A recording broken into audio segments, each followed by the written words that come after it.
T minus 30 seconds.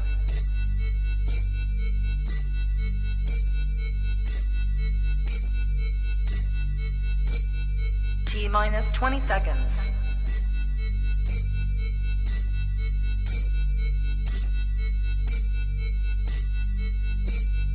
10, 9, 8, 7, 6, 5, 4, 3, 2, 1, 0.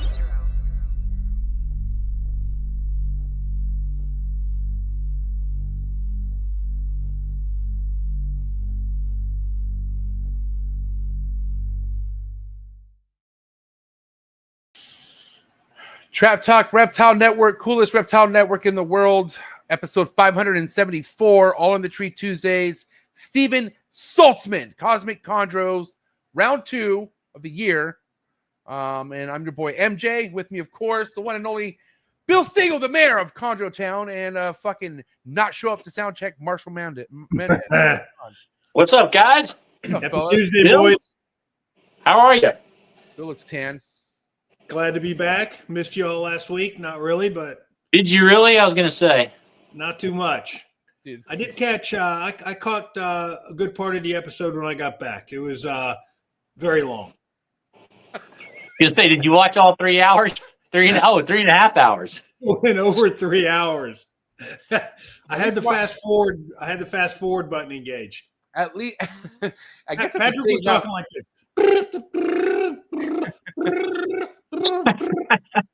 I would say a lot of people who be listening to my podcast now or network puts it on ×2, and whatever floats your boat as long as you're hearing it. You know what I mean? I didn't even think about that. Can we do that tonight? No. After the show, yeah. But how was Mexico, Bill? Oh man, it was great. 4 days of just Kim and I. Both the kids were with their in-laws, and no reason to stick in town, right? Empty house on Thanksgiving. So we've done this a few times before. Just pack the bags, get out. Usually you go to Cabo, and Nice. it's just absolutely perfect. Epic. And what's up with you, Marshall? How you living, buddy? Doing good, man. Just running around like crazy. Anything eventful for you over on your side? Just waiting on these 2 females that have ovulated to shed. They're both pretty deep in shed right now, so we'll see what happens in the next week or so. Hopefully they both shed out well, and then be waiting game. Lock them in a ball python rack. They're just days away from each other, huh? So you're going to get it like 2 clutches. Pretty sure pretty sure they ovulated on the same day. Crazy. So yeah. You might have your work cut out for you then. We'll see. Be a good problem to have. I'm not going to complain. I'm rooting for you, bro. I really hope you're just stressed out from feeding so many neonates. Like I'm like literally want that for sure. Because I know at that point you're gonna want to let go of something, hopefully. So we'll see day by day. MJ, you might get lucky and get another like Mark Hager, Neo. Marshall send you some shit he can't get eating, and you say, "Hell yeah, I'll feed him some crested geckos." If I get some eggs, I do need to get some crested geckos started, just in case. I can't help you with that, unfortunately. Actually, no, I do owe you some OT. So I mean, we could take some of those crested geckos out of your OT. I don't mind doing that. Okay, yeah, that'll work. There you go. All right, I'm not gonna lie. Shout out to Bill Stegel. He definitely had the idea of bringing Saltzman back, and I didn't shy away at it. The guys got some amazing stuff heading his way as far as his 3rd clutch goes. I think for the year, right, Bill? Well, I think his 2nd for the year. I don't know. Third altogether. I'm sorry. Yeah, 3rd altogether. Second of the year. Obviously, we'll get some details from him, but he had a great year last year, and he's appears to be having even a better year this year. So, yeah, we're going to talk a lot about as far as baby, the establishing goes, as far as all the babies he's had so far, and what he plan on doing for the one that he's about to be having here soon. Remind me from what you know, Bill, has his most recent clutch landed yet, or hasn't came yet? I believe it has. Okay. But I was just thinking in the back of my head, we'll have to get his input on the poor feeder he sent me. Oh, he sent you. Oh yeah, dude, that's a I forgot. I didn't even ask about that snake. Okay, I don't even want to know yet. Don't tell me nothing. I want to know. I know he's just shaking his head, laughing backstage. I think he can hear us, but it's just kind of a funny story. Yeah, he looks dead serious right now. Just like no, he's start laughing. All right, listen, boys, thanks for being here tonight. Really excited for tonight. Shout out to everyone in the chats, man. If you are in the chat supporting US ARC, thank you so much for supporting US ARC. If you don't know what US ARC is, head down to the third link in the description below. Click on usarc.org. Become a US ARC member today because it's very important. Legislations are no joke, and we got to stand by our lobby. And shout out to anyone out there who's supporting US ARC Florida as well, okay? Lowest $5 a month to become a member. And again, shout out to anyone out there supporting US ARC. And I do want to say tonight's episode is brought to you by the one and only Mark Hager out of Texas Chondros. All right, one of my favorite Texans, period. All right, love this guy, and I love the work behind his Chondros, his dedication, his passion, and also what he does for the community. Shout out to Mark Hager for putting on basically the entire state of chondro keepers out of Texas. So you can follow his work and other people's work out of Texas, because that's unfortunately, I mean, that's all he puts out is Texas people. And I'm not mad at him. It's fine. Maybe one day he'll make an exception for me. But for like I said, Texas Chondros on Instagram. Please go give him a follow. And then also go to his website, texaschondros.com. All right, and see what he may have available. All right, I know something happened last month or so where he told me that he has maybe a couple that were locked in but not locked in as far as chondros go. So maybe reach out to him. I don't know if you're in the market and you're looking for something really top tier. This is your guy right here, Mark Hager at Texas Chondros. Also, tonight's episode is brought to you by the Chipper, #1 substrate in the game. Go to COCO.com, put in TrapFam24, and you get 24% off your entire order of substrate. All right, the substrate is the best. I use COCO to go, and I don't worry about stuck sheds. Also, because I did something about my humidity, which I'll maybe talk later on the show. But shout out to the Chipper. All right, the COCO dude. Again, that's COCO.com. Promo code TrapFam24, get 24% off. Also, tonight's episode is brought to you by Juggernaut, Reptiles, Tiffany and Elijah Armis, Anacondas, Short Tails, Black blood pythons. All right, Sanzinia. Really top tier rare species of reptiles that this guy has bred and is very passionate about. So go follow him right now, Juggernaut Reptiles on Instagram. Okay, and also check him out on YouTube and see what his work's all about. One of the OGs in the game, one of the best doing it, and that's a fact. So again, Juggernaut Reptiles. Thank you, Elijah and Tiffany Armis. Last but not least, shout out to Focus Cube Habitats, #1 PVC enclosures in the game. What you see behind me, 3x2x2 PVC designed by Focus Cube Habitats. If you go to focuscubehabitats.com, you can check out 30 plus different designs made by Focus Cube Habitats, and you can also check them out on Instagram. And yes, you can find all the links to my sponsors in the description below. Gentlemen, are you guys ready to bring on Saltzman for this round 2 or what? I'm ready. Let's bring on Salty. All right.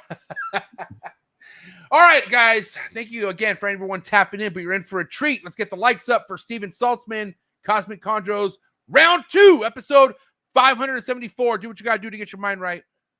Do what you got to do to stay hydrated. Steven Saltzman, let's go. Good.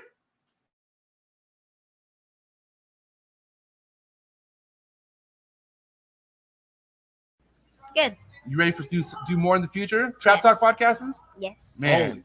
Only Trap Talk. Exclusive. Yes. Exclusive. Oh. So stop calling us. Rub the spot, get the club to pop. When I come up with the crop, gotta love it or not. I'm hot from the hop to the rub the spot, get the club to pop. When I come up with the rub the spot, get the club to pop. When I come up with the rub the spot, get the club to pop. When I come up with the rub the spot, get the club to pop. When I come up with everybody, we do it. Everybody, we do it. Do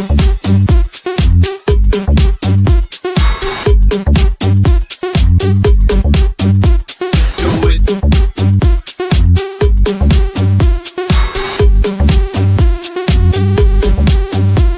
Do it.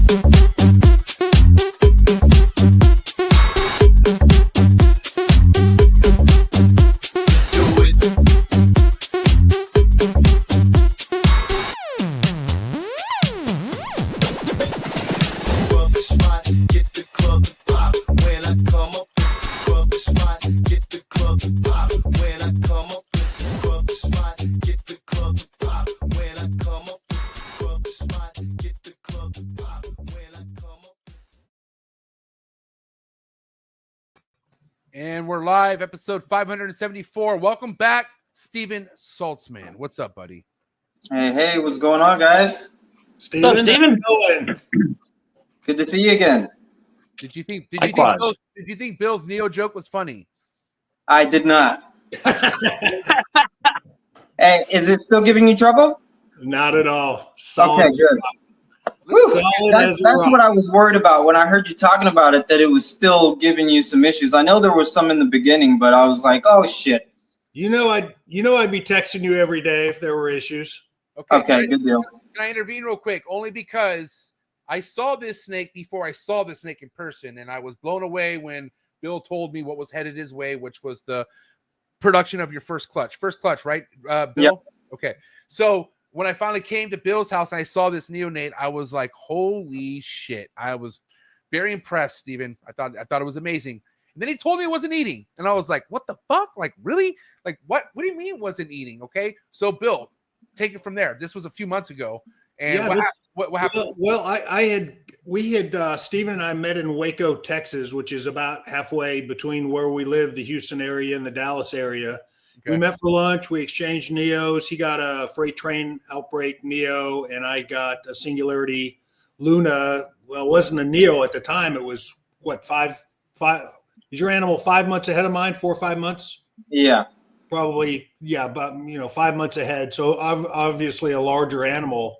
And I got it back, and he, it just was a head tucker. It didn't want to eat. And that was, despite some, I wouldn't say aggressive teasing, but moderate teasing. I just figured it needed some time to settle in, and that's ultimately what it needed. But it went a pretty good while, Steven. What did it go? Maybe 6 weeks? Something like that, yeah. I was actually about to come pick it up from you at the NARBC. Yes. And it ate the night before. Yes. So it ate Thursday night. Okay, I had my party Friday. Right. Steven was going to come and pick it up, I think on Friday or Saturday. Saturday. The following week? No, that weekend. He was going to come. He was going to come the day after the party and pick it up. Oh shit! And so I was showing everybody. MJ, I showed you. I think on Thursday, or maybe it was even Friday. I opened it up, and it just looked different. It looked like it was kind of hunting. It wasn't head tucking. It had its head out. Yeah. There's 5 people in the room. I'm showing 5 people this animal. I go, shit, it looks different. And I go, hold on a second. I run. I get a fuzzy out of the freezer, thaw it out real quick, get in hot water, and I'll be damned if it ate in front of like 5 people. Dude, and, it was funny. I had my phone. That's epic. I think I took a video of it eating, and then I panned the video out, and there's like 5 people going. And even with all those people and all the clapping, it's still ate. That's amazing. Yeah. I mean, but you did nothing different, Bill. Just open the tub, and you could just tell it was ready. Yeah. It just looked different. Yeah. Hot pink, scented? It was actually a fuzzy. It was like, just a hot fuzzy, because this thing was on fuzzies at the time. It was, 6, 7, 8 months old, something like that. Somewhere around there, 7, 8 months, I think. Yeah. So it was on fuzzies already. And then, a few times after that, it ate quirky. It ate every time after that, but it ate quirky. Yeah. I had to tease it. It didn't wrap. It would just get mad and eat it, throw itself off the perch, eat.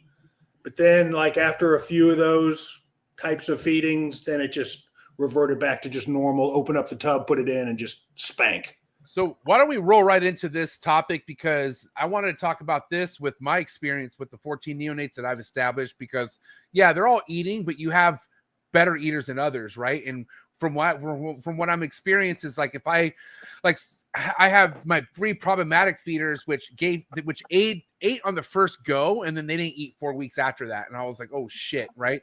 But even when I did get them to eat, it was something where I wasn't trying to feed. I looked at them, they looked at me all crazy. I'm like, holy shit, this is different. Like, you're not acting like a shy little piece of shit right now. Like, you act like you want to do something.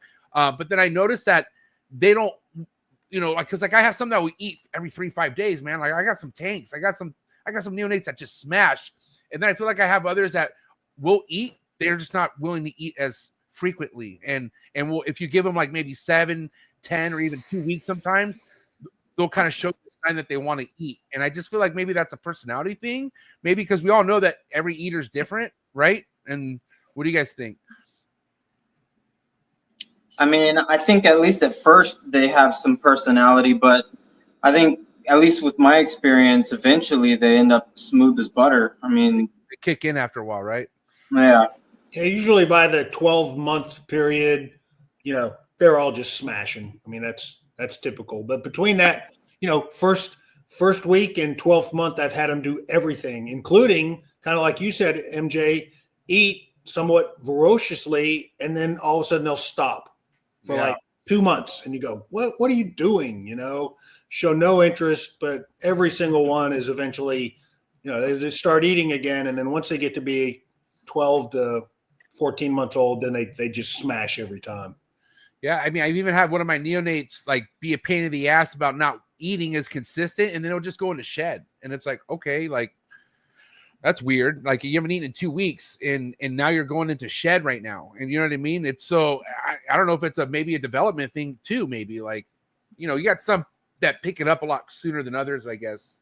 But some will have their little ticks too, where you got to do a certain thing, you got to present it a certain way, or certain only during the day, or only at night, or you know, you got to only right with you out of the view. I had a bunch of different. Tap it on the tail, tap it on the head. Yeah, yeah. Some were more reactive to neck touches, and some more to the tail touches, and.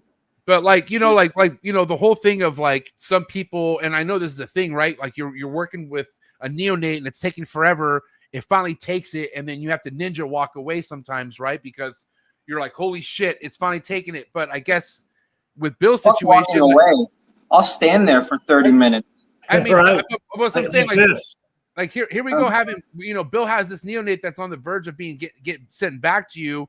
And then it wants to eat, no problem, in front of 5 people. Like, you know, there was that whole shy thing that it had instantly just went away, you know, and maybe because it was the time of day, you know, I think the time of day really matters with a lot of some of these neonates, you know, like some of them, like you were saying, don't want to eat at night. They rather eat peak daytime, or even vice versa. Some want to eat late at night or almost when the sun goes down, you know, but it's up to you to figure out that whatever it is that they want. And it could get tricky for sure. Especially the more you have. With me, what I was trying to do is continuously like get out of my comfort zone. If it's not working, try something else. Try it a different time, a different angle, a different way, a different scent. Change some aspect of it. And once it worked, I would do that same combination of things at least 3 times before I started trying to change things. And then when I changed anything, I would change it one thing at a time, so I knew what it was that threw that animal off. Like, let's say that animal only took with me standing on the side of the rack, and I've been leaving the tub open, and it's got a scented pinky. Well, I'll do that same combo at least 3 times, and then maybe I'll try closing the tub after it takes it instead of standing there the whole time. And if it eats it then maybe I'll try a different change the next time. But if that didn't work, then I can kind of reverse back to the winning combo and start chopping away, you know, over time. And we should maybe systematic elimination of all these different little quirks that we put in there. And fellas, we could all agree like there's levels to establishment, right? Like there's establishing something that's already been established, and then it's acting weird because it's in your collection now. Then you almost have to take that backward steps, but then they turn around, right? But then you have something that's never taken a meal, right? Like period. And those are the ones obviously are the ones could really kind of give you a run for your money. But from what you've experienced so far, Steven, like at what point do you resort to assist feeding or having to put something down its throat and have it, you know, swallow it that way? So the last round, I got something in all of their tummies by the time they were a month old. Having gone through it now and learning what I've learned, I think I will push them another week or 2 this time before I go to assist feeding. And I'll tell you why, because the ones that I assist fed were all huge pains in the ass after that. Like, Oh, yeah. Well, I eventually got them all going, but it was so much work to get there. The ones that managed to eat on their own before that 1 month mark, they just took off and there was no issues. So I'm going to push them a little longer this time. And I know better techniques this time too. So what about the frequency that's going to work for you? Because I know, like, for me, I feel like if you have something that you attempt to feed for the first time and it's one of the worst, like, personality first time eaters, like, I don't know, I much rather think that you give that thing like another 2 weeks or something, you know. What do you think is going to work for you as far as if you go and approach to feed a neonate for the first time and it's just like either a shy one, it runs, like, how soon will you offer it again, you know? I'm probably going to be going in at least every 4 days once I start trials. If they eat, if we get to the point of assist feeding, I'll still be doing the pinky leg or the mouth leg or whatever I'm going to be using to assist feed. And then 2 days later, I'm going into tease feed. So every 4 days, they're getting a tease session, and every 4 days, they're getting a meal. For the ones that will take on their own, they just get a little bit more peace and quiet because they can wait until at least the 4 or 5 days are up for their next attempt. Marshall, Bill, what do you guys do with like a first time approach with a neonate that doesn't want to eat? Like, when do you attempt to try to offer it a meal again? I usually, like, if I've gone through the whole tease feeding and I've decided that, you know, it's been, whether it's your threshold is 4 weeks, 5 weeks, 6 weeks, 8 weeks, whatever it is, I'll usually beat them up pretty good. And if I'm making no progress, then I just feed them right then and there. Like when they're tired, they're kind of, you know, over it. Yeah. They're over it. Then I'll just assist feed them right there. I think that, I don't know. You always try to get in their head, right? What they're thinking, or what you're going to teach them. You know, maybe, you know, all right, I've beaten the shit out of you. I've done everything. You know, now you're going to get it. You know, now you're going to. Now you're really going to. Now you're going to learn. Now you're going to learn real good. It also may be a convenience thing too. You know, depending on the year, sometimes the number of neos I have, I'm lucky to get to them once a week. You know, this is your day 7. You're going to eat. You know, we're going to do it the easy way or the hard way.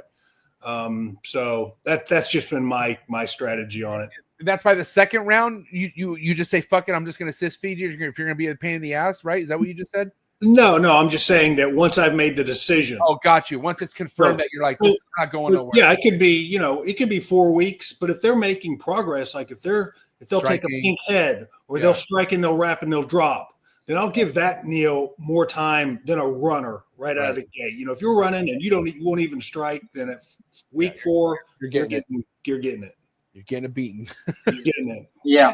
Yeah, for me, it just depends on the animal. You got to look at them and see, you know, how obviously some start looking bad sooner than others, and those maybe, you know, I'll do assist feed a little quicker than the ones that I might give an extra couple weeks to. Yeah. Okay. Yeah, I think what you said is right there, Bill. If you're making some progress with them, and at this point you've read enough of them that you know if you're making progress or not. So yeah, I think that's a really good point because each of them are individuals. We can't make all these blanket statements because just like we were talking about, each one of them has their own little quirks in the beginning. Well, and I think note cards or a notepad are a must. Even if you just have working with relatively few animals, you know, anything more than 4 or 5, you know, I would take pretty detailed notes about what it took for that neo to eat.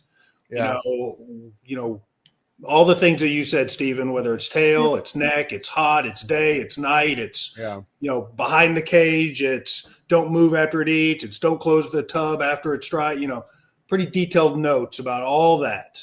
Yeah. And then the notes will progress, you know, on each animal. Last time I had a fairly small group, so I didn't have to do too much of that. I did cliff notes, like what was fed, what was attempted, failed. But yeah, right now I've currently got 38 eggs in the incubator. Wow. 38? Damn. 38. And I have another female off food that I'm waiting for an ovulation any day here. So that number could grow. So I'm gonna be a lot busier this year than I was last year. Good. Fuck yeah. Oh my gosh. All right. So before we get into those pairings and what's been going in your favor so far, can we get back to the establishing the babies? I want to know the ones that run out the gate good for you right off the bat, Steven. Like what's your how frequently are you feeding these ones, the good feeders? So day-old pinks I'm doing every 4 days in the beginning. For how long? Until they can take a larger meal. The bigger the meal size, the more I spread it out. So day-old pinks, I would say every 4 to 5 days. When I was doing just the little tiny little mouse leg drumsticks, those maybe every 3 to 4 because there's not as much there. And you're just doing one, or were you giving them two? I was doing one, and actually later on, as they were starting to grow and they had gone through a few sheds and stuff, I started doubling up, and that actually it seemed like it started getting them going faster. Once I started doubling up on the assist feeding, they started rearing up. No time after that. Shout out to Ryan Young. He's the mouse leg fucking mouse butcher advocator. He's mouse butcher. Mouse butcher. He's the ambassador for all the mouse leg butchers out there. But I will say I was kind of I had a mouse legger, like one that that's what it want. That's the only thing it was taking. It wasn't taking a pink, and I gave it a mouse leg, and then I noticed I'm like, dude, this thing like devoured that mouse leg first and foremost, and it still looked hungry. And I asked Ryan, I was like, hey, have you ever given these things like 2? He's like, fuck. He's like, I've given them 3. Shit. And I'm like, okay. I was like, well, let me see if this works. And so sure enough, I had this neonate on its second meal, taking down 2 mouse legs. And I was like, this thing got robust. Like it was taking off really quick.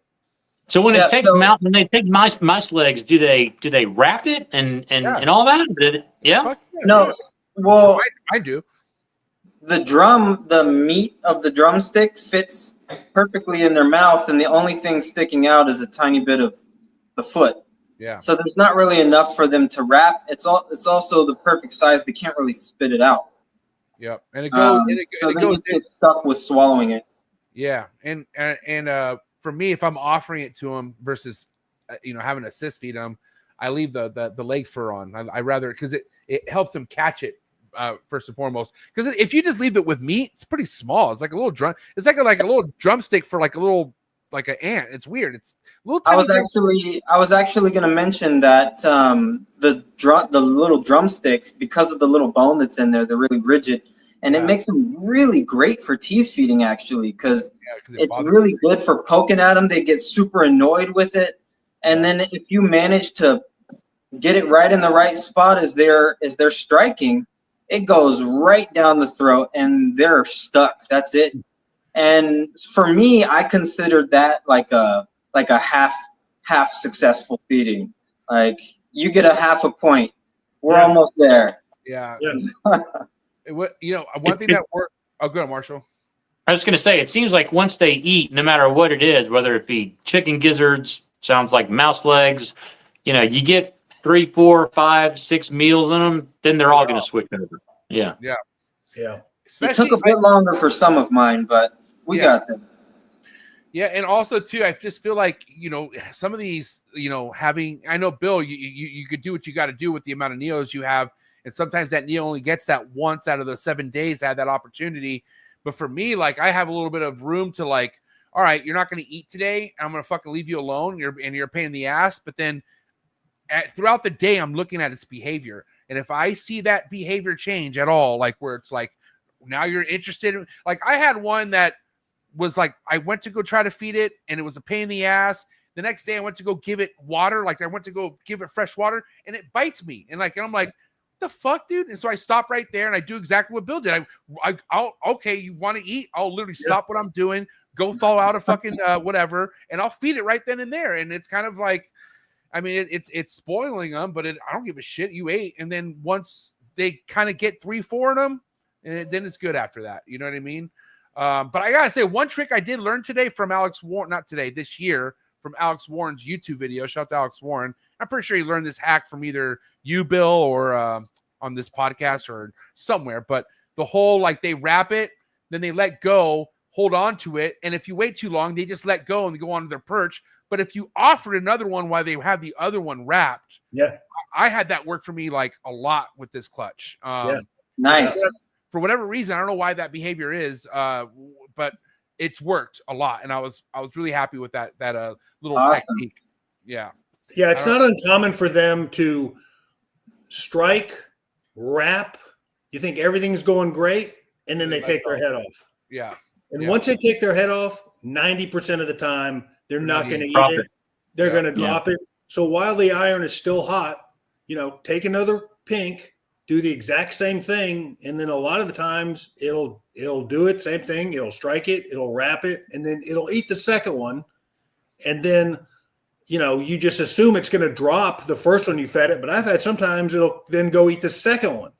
So, I had that happen. I had one of mine go back and eat both. I was like, oh shit, it's gonna pop. I know, right? You go, wait, no, don't give it back. But these things are crazy. It's part of what makes them so much fun. I listen. Go ahead. Something else I was going to mention, what we were talking about earlier, you're saying like you give them a leg, then you give them another leg.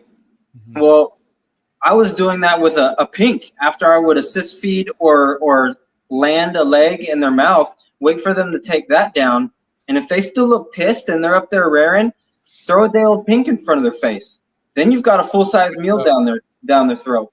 Yeah, because they're already kind of in that mode, right? So they're basically you're catching, you're tricking them into getting something. Yeah, yep. That's a good trick as well. But all right, so man, you got quite the load for sure ahead of you. So what's the hatch dates between these two clutches that are incubating now? Like what's the timeline difference? So I got 16 of Singularity Luna eggs in there. Those should be hatching about a week before Christmas. Nice. What a Christmas gift. What a Christmas gift. And then my Pure Maniquari female gave me 22 eggs, and those should be hatching somewhere around January 13th. Is that Singularity sire as well? No, it was a Pure Maniquari male from Gary Savino. That's right. And Pure Maniquari female from that one is Luna. So that's the blue line female sitting on her 16 eggs. She had a 17th egg. It was kind of half shelled, half not. There was an embryo in there. Okay. And we put it in the incubator, but I didn't have a lot of hopes that it would make it. It actually just the other day went bad, and we pulled it. We cut it open for funsies. I sent that picture to MJ actually. Yeah, it's like an alien. I'll pull it up. It's just that that neo that never it got like the skeleton and everything like that, but it never got the color pigment and the skin to develop. It just stopped. It looks like an alien worm. How did her clutch this year look compared to last year, numbers wise? So last year she laid 12. This year she laid 17. Wow. Okay. That's cool. Nice. And was it roughly the same time of year? And that's the Maniquari female there. What was the question? Like last year's clutch versus the date it was laid versus this year. She was behind by, I think, 16 days. Okay. But I'm attributing that to I gave them a small night drop while they were paired this year. And I did not do that last year. So I think the slightly cooler temps at night made her go a smidge longer in her cycle. Is the male on here at all, Steven? Singularity? Yeah. He's wrapped up with that melanistic female in that middle picture. This one? Singularity. Right here. Yeah, there's Singularity and Void. Them two, that's the third female that's off food right now. I'm expecting an ovulation any day from. Oh, my God. That is nuts. Okay. Yeah, that's just not. And what's Singularity? Can you remind me the background of that snake? So Singularity is a blue line calico animal. From who? Dave D. And what about the Void? What's the Void? Yeah, what's the Void? Void was from Patrick Holmes. That's his. That's say, his, say that again. You broke up, Steven. That one's from Patrick Holmes. Yeah. His, I don't know why the male's name is escaping me right now. He's in the building. Come on, Patrick, come through. Who's the Void? It's his melanistic male that he's damn it, that he's gotten a ton of babies from, paired with a BX. So she's half BX, half melanistic. Is it Crook? I'm sorry, I don't remember names. Yeah, there it is. There it is. This So I was she's there. Crook times BMF. Cool. Steven, I was there when you picked that animal up at the NARBC as a Neo at the steakhouse, sir. right? Right? Yeah. Yeah, Yep. we'd eaten dinner. You picked up that animal, right? Yes, indeed. You remember how beautiful and orange those diamonds were? I do indeed. Yeah, a lot of his babies right now from Crook have some similar, like, really orange diamonds and stuff. Really gorgeous. Very melanistic. She was definitely a standout, so I'm excited to get eggs from her. I'm gonna hoard those like a dragon. I'm gonna marshal those. There you go. So yeah, that's kind of what Void looked like as a baby as well. That's kind of some signature Crook babies look like that. It's so crazy. It's so crazy, like the levels of like the diamonds on snakes, like period. Like obviously, like all diamonds are pretty, I feel like, but when you get into the orange and then the rustic orange and like the red oranges like this, bro, like this is just a fucking dream for me. Like, god damn, I don't know. I don't know what to say. This is just breathtaking when it comes to red neonates. So fingers crossed I get a healthy clutch from her too that I can keep all to myself. Dude, I'm telling you right now, that's the mentality you got to have in this goddamn Chondro game, man. Be a marshal. Hold it all back. Keep them starving. Well, I'm telling you. You know, I think so with some things it's kind of easier to read. Like with Minokwari, I know what it's going to look like when it's an adult. So I can do a pretty good job of picking some holdbacks. With Blue Line, you kind of know. I mean, the darker the berry, the sweeter the juice, right? So you know what it's pretty straightforward, right? Like it's right. So it's pretty straightforward with like Blue Line and Manokwari, but I think with that Blue Line calico times the melanistic background BX thrown in there, I'm not really sure what to expect from that. So that's where I want to hold them back. I want to see what's going on with that myself. Can we stir the pot a little bit? You guys mind? You're gonna stir the pot. Yeah, just a little bit. I mean, it is what it is, but I don't know. We got to feed these fuckers. Yellow neonates. Curious, are you making any of those this year, or I mean, is that ever a possibility with the clutches that you have? Yeah. So the pure Manacquaris, they were both red neonates. Oh, okay. They were both red neonates, but I expect probably a quarter, a third of the clutch will be yellow, something like that. So we're talking about like the reds being so straightforward when it comes to like the darker, you know what I mean? Like that, what we just talked about. But what's the approach for you on keeping an eye on the right yellow to hold back? Yellow to hold back? What? I like this guy. I like this guy. So no, for real. There's no yellow you have ambitions of holding back at all. Probably not. I mean, I won't say that for sure. If there's one I really fall in love with, I might for posterity, just so that I can say, hey guys, I have a yellow Neo, but not for real. Yeah. Ryan Young has left the building. God bless.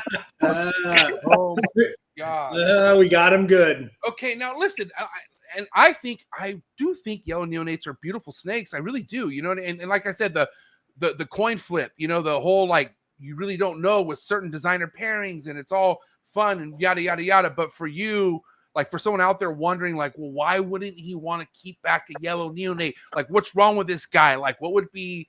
Like, first and foremost, it's your choice. You're snakes, right? So who gives a shit? But for anyone who just you'd want to answer to as far as like, why wouldn't you want to keep back a yellow neonate? What would be your answer to that? Why would I or why wouldn't I? Why you wouldn't? Like why that wouldn't be something?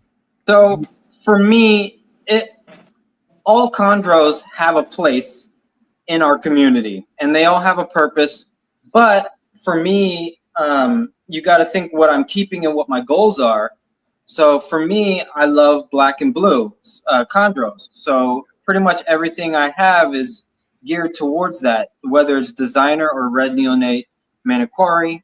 And I've also tried to make it so that just about all of my animals are interchangeable. I don't have very specific projects per se.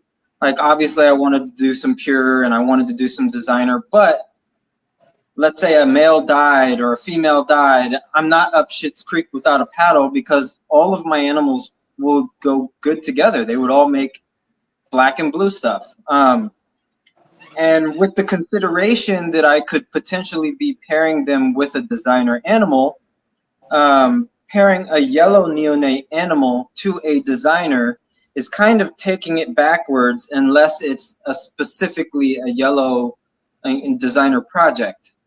So putting a yellow neonate to, let's say, Singularity, I've just ruined 50 years of work, hard work, selective breeding, getting to the point where we know every single baby in that clutch is going to be red and red dominant, and the babies that those babies have are going to be red and red dominant.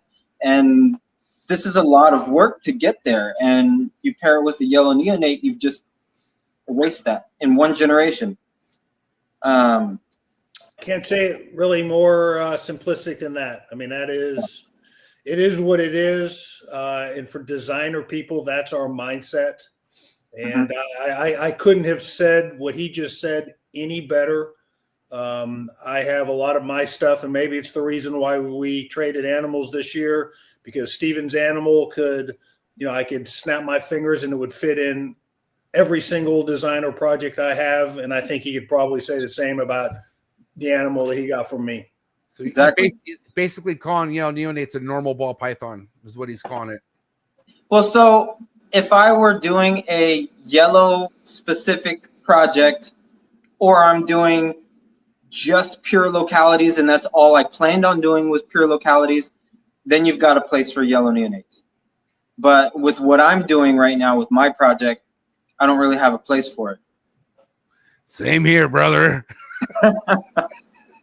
I think that all of the shit talk just makes it that much funner. I honestly. love it. It's all, and listen, at the end of the day, God bless whatever you work with. It's just fun to me. I love this shit. I fucking because for me it's kind of like I'm a very competitive individual. You guys can't tell, right? But like, this just reminds me of a sports team. Like, you choose to like what you like. It is what it is. Like, it's your choice. It's your taste of flavor. And for me, it's like reds are just so superior in my world. Like, no offense. I love it. Like, I will take a good looking blaze yellow for sure. Like, just because I never hatched one of those. So if I made one, I'd be really happy. I probably would hold something back like that. But if it's red and it's dark, yeah, like. And if I can make more of those, yeah. Hey, if I can make all of those, yeah. Are you kidding me? There's nothing else I want. And that's just my goal as well, personally. We're a little bit slighted on this podcast because the host and the two co-hosts are all on the same page as far as red and designer. Wait. No. Don't tell me we want to add a third co-host and get Ryan in. Well, I'm just saying that there's the other side of the coin where even if it's not locality stuff, even if it's designer, there's high yellow projects. Mm-hmm. Look at MARC's stuff, yellow. Yeah, he's got some melanistic stuff coming from yellow neonate. That's badass. Yeah, yellow and black or high yellow. None of us really work with high yellow, whether it's from red or yellow neonates. But those are. Like nothing I have here would produce those. So yeah, me neither. And I don't think Marshall as well. Do you have anything that produces high yellow consistently? Versace. Yeah. Okay. And I have one animal. Calico produces high yellow, not necessarily from yellow babies, but yeah. And Jaeger Biscuit produces high yellow as well, but it's kind of, those are kind of a byproduct, to be honest. Those have always been from yellow babies. So Yeah, I think people should realize that like space is a huge thing too, right? So if we have to like really consider what we can hold and have that we have in our space, like that, it should be what we want, like you first and foremost, you know. For sure. But you know, listen, if God bless, if I have the right looking yellow in a clutch, for me personally, I would keep back a yellow neonate. I really would. I'd be very clear about that. But it just have to be very special looking. Like it would have to be like, oh shit, obviously there's something going on with you, which you do see, right? I mean, I've seen yellows where, like, you know, the ones that have no, like they're very reduced, you know what I mean? They almost look cartoonish. They don't look real. Like I've seen those before. So, I mean, guys, I'm not saying there's no hope for yellows. Listen, we all love the yellows too, right? So just relax. There's always going to be purists that will love their yellows because, you know, they're not as expensive and you can replace animals that pass easily and they're still fun to keep and gorgeous. Yeah. Yeah, but listen, it's whatever. It's whatever floats your boat, dude. Like it's like you said, you broke everything down as far as project wise, which makes total sense. Why you need to hold back what you need to hold back, and we're not in the game of going backwards, right? Yeah, I don't know if you guys have ever seen the little diagram that Dave D made for me one time, and it goes to show like yellow times yellow, all babies are yellow, yellow times red, you know. And you get down to the bottom and you get to that red dominant, like that's the goal here. Red dominant, that's the goal. Because those are going to give you the most extreme black and blue phenotypes. Epic. Got a lot of people in the chats weighing in on their yellow animals.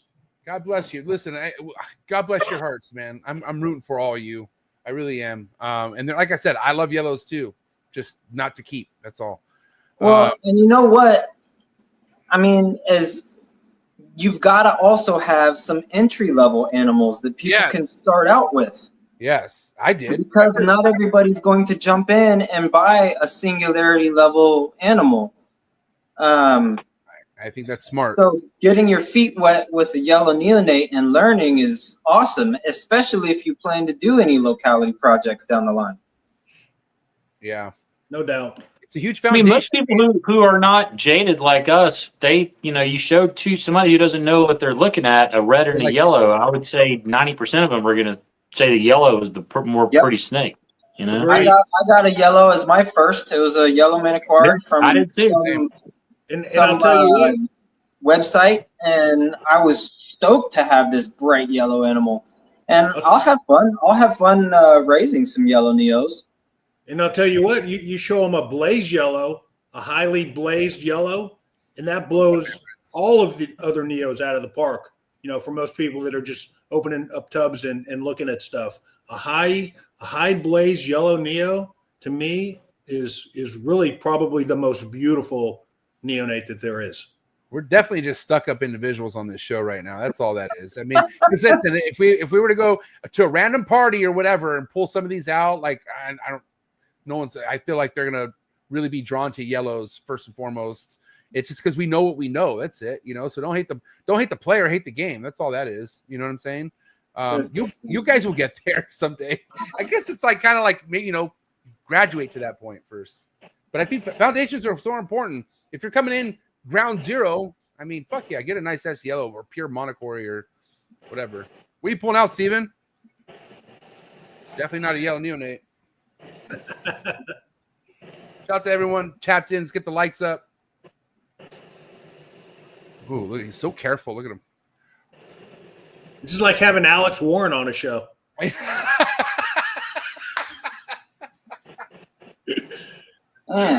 thought he'd get a better look at him.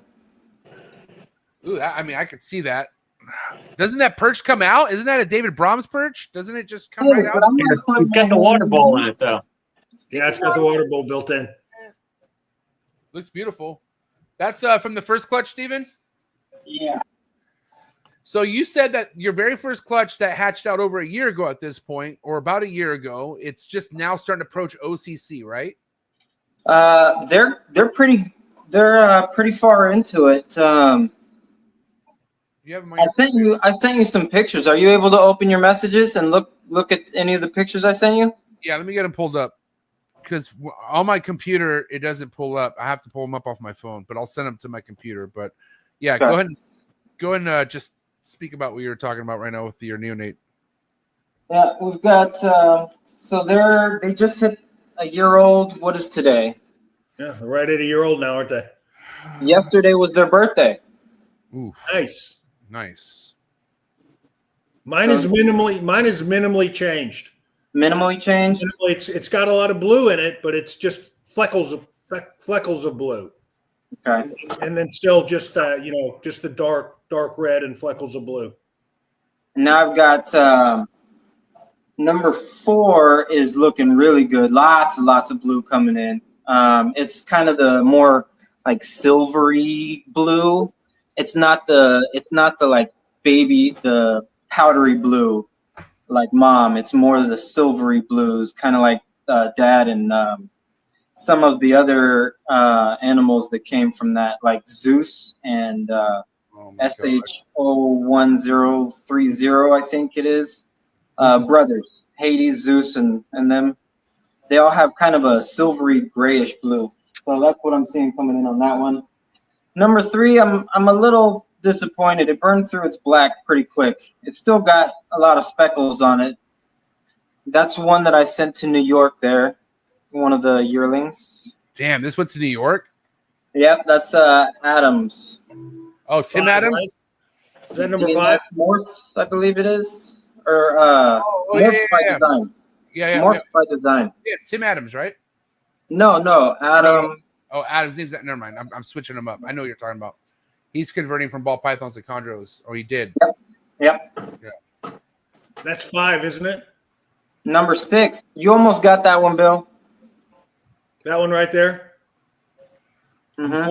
I'm pulling them up as I downloaded them to my computer here. This one Adam, right here. yeah, Adam Wilkes. That's what Ruben says. God damn. Yeah, Adam Wilkes. That's right. Yeah. That's number 4 that I just pulled out in the tub. That thing is so badass.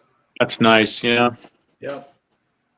And let me see, where'd the other one go? Oh, there it is.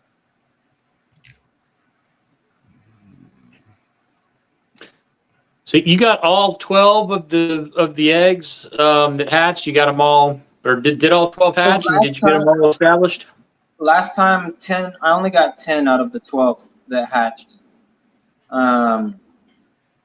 And out of the 10 that hatched, I did get all of them established. Yes. And how many did you keep? I kept 2. Oh, you only kept 2. Wow. Okay. Yep. Dude, Damn. that's crazy. You got balls, buddy. you let some fucking heat go for sure.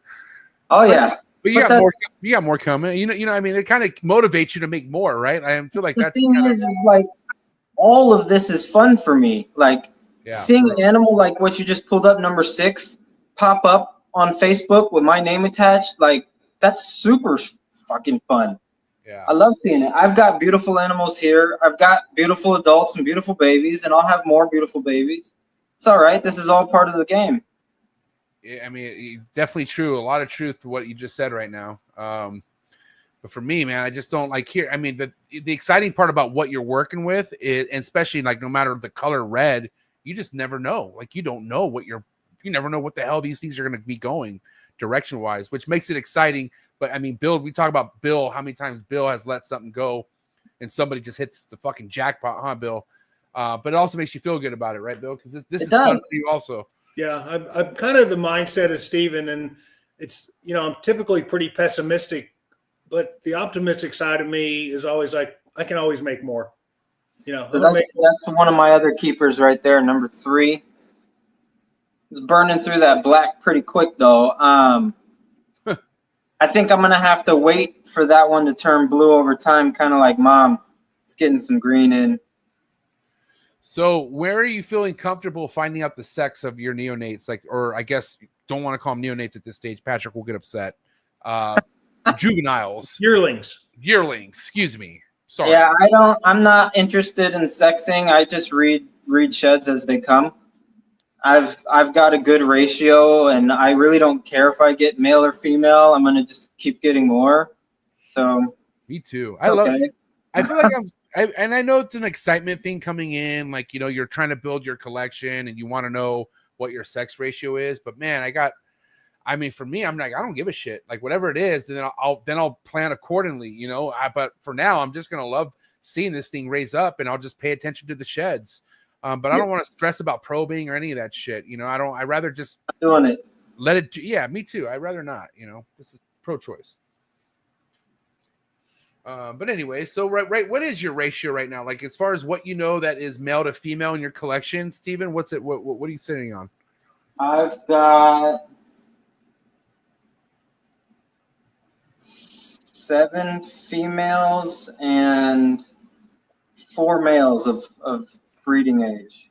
Wow, 7 and 4. Good ratio. Good ratio.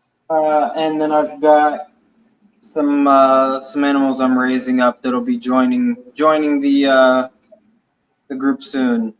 So what females out of the 7 haven't bred for you yet?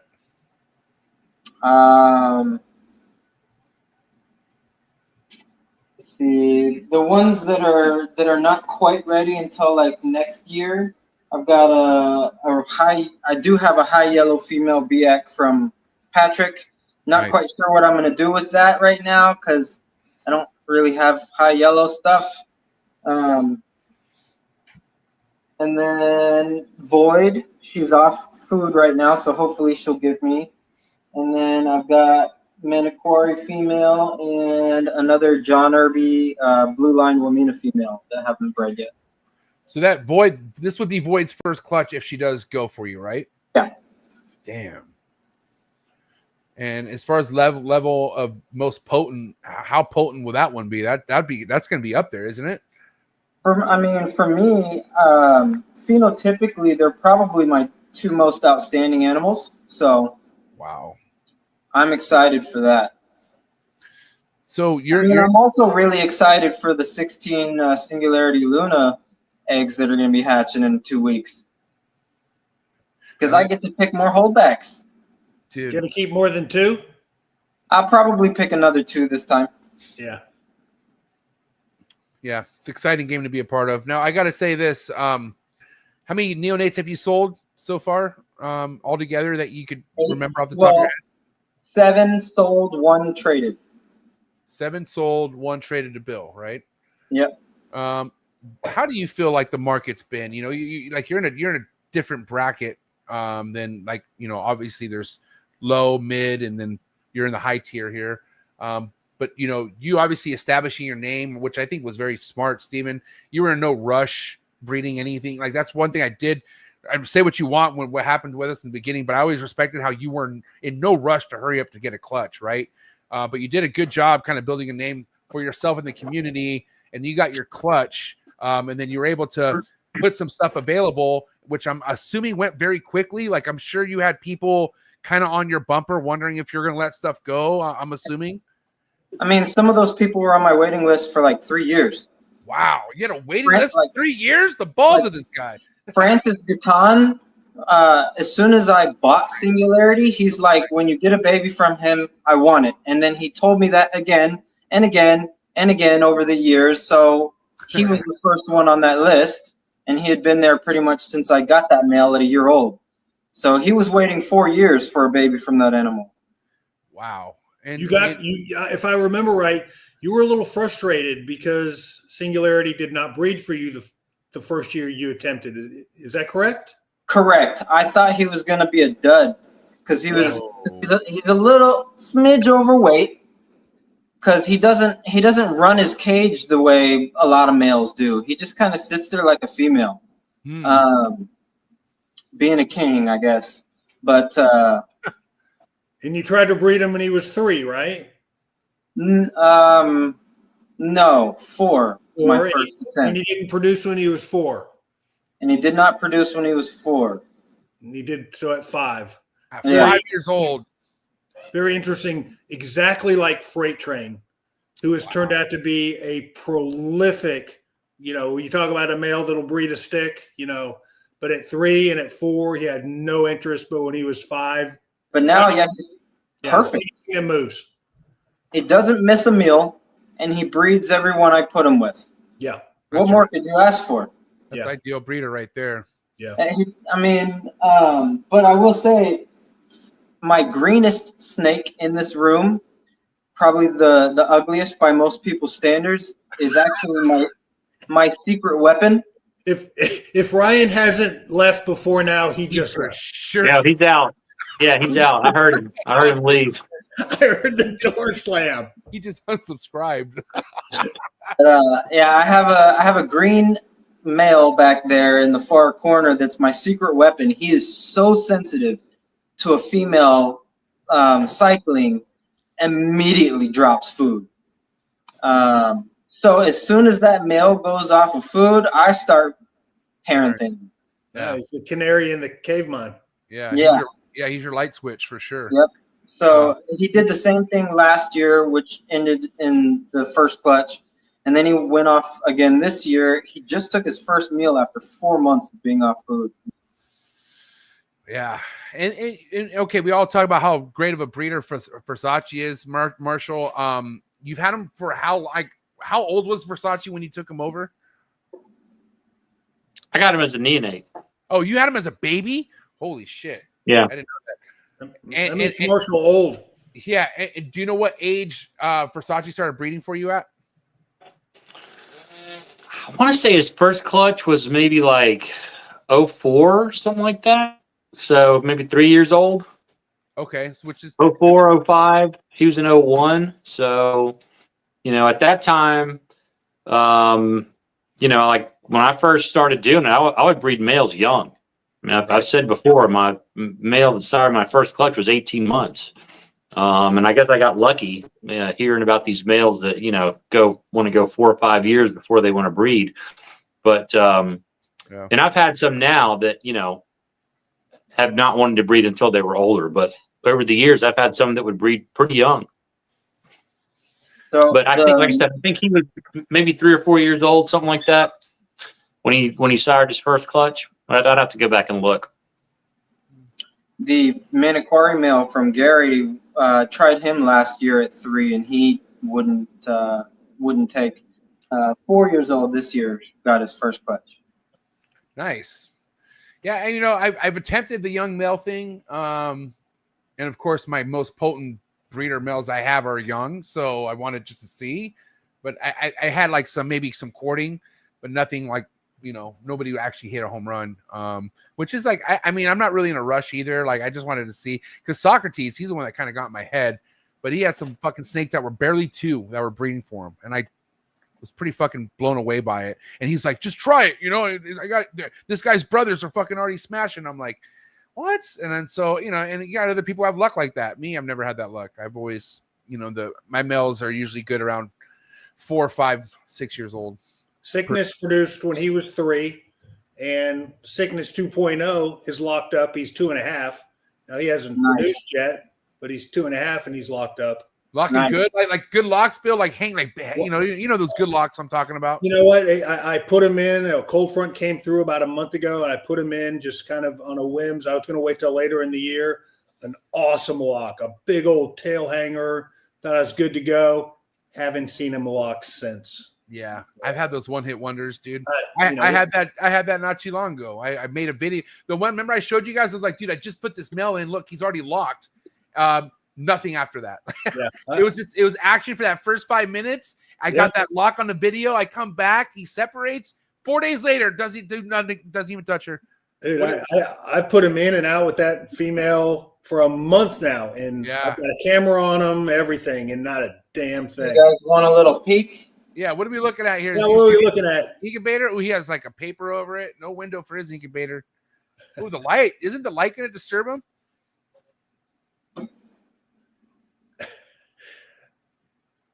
Saltzman loves the show and tell. Yeah. I love it. I love Let's see a retick. I love when he called him Alex Warren. Luna, and then what? Maniquari. That's awesome. Well, they're not pipping, bro. So just we seen eggs. So is your incubator pretty consistent from shelf to shelf, temperature wise? Yeah, sea serpents are great, bro. It's nice and small. You see how small it is? Yeah, small contain. Sea serpents are, I feel like, ideal. I would go sea serpents. That's a sea serpent, right, Steven? Yeah. Cool. We actually have two. Oh, did a Marshall. Here we go. Last year. Hey, it has been now that you just say that, it's been months since I have dropped my phone Relax, buddy. during one of these. Nobody's counting but you, okay? It's been months. Okay. Oh, oh shit. What were we But no, talking we about? have Go we ahead. have two actually. So there was the 48-inch at the bottom, and then we have the 24-inch on top. Oh, so It's been getting it's a little chill. two separate units. Yeah, it's been getting a little chilly up here at night, which is why I did the corrugated plastic over the front to just insulate it a little better. Because it drops a little bit with the plexiglass in the front. I don't love it. I think once I've got no more eggs in there, I'm gonna take a full sheet of plexi and just screw it over the entire front of the door, so there's like a double pane air pocket in between, because I'm not cool with it dropping even 0.2 degrees. Yeah. Well, I want to talk to you about the temperature in your incubator that you feel comfortable going with. Like, I think we talked about it the first episode, but nothing's changed. I'm assuming like you're still comfortable with the temperatures that you're rolling with right now. Yeah, so I'm running the incubator at 87.1 right now. Okay. And then in the next maybe 2 days or so, I expect Luna's eggs to start denting and producing a little bit more heat.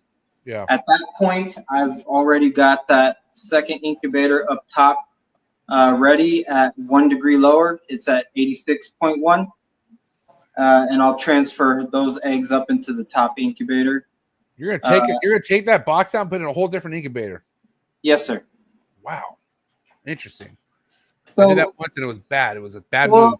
I'm only going to do that because I have two clutches at the same time. Mm-hmm. And I do the last leg of the incubation a little bit lower. And then even further, once they start pipping, I drop it an additional degree. So down to 85. And then while they're in the incubator for the first couple of days, I also do a couple of degree night drops since they can't escape that heat. So since I'm messing with temps and I'm going to be walking them down, I don't want the finishing eggs in with the other that are still going through the main portion at 87.1. Yeah, makes sense. Makes sense. I think it's a good strategy. I think I do have just major PTSD from all the bad eggs all the eggs that have gone bad on me. But I do know, like, if you got really good healthy eggs, and you do have two dialed in incubators, because I know Patrick has said it on, Patrick has like 3 cooler incubators, and he's told me many times how he's taken clutch from one incubator to the other, and they've hatched out just fine. Yeah. I personally would feel like I'm just from my own experience, and also maybe because I don't have 2 dedicated chondro baiters, I just have 1. But yeah, I mean, fuck. Is this your first time doing this, taking it out and putting it in a different incubator, or did you do that last year? In a different incubator altogether, yes. But I've had to take egg boxes out plenty of times already. Yeah. Well, last year, Steven, you only had 1 clutch, right? So you could just lower the temperature when you wanted to. But last year, the way it was oriented in the incubator, it was getting condensation on the lid. And roughly every 6 days, I had to transfer it to my little cleaning push cart and wipe the lid and transfer it back into the incubator. This time, having them like centered and towards the back and like not facing this way, but there's no condensation on the lids this time. So that's been nice, but I have had to pull it out.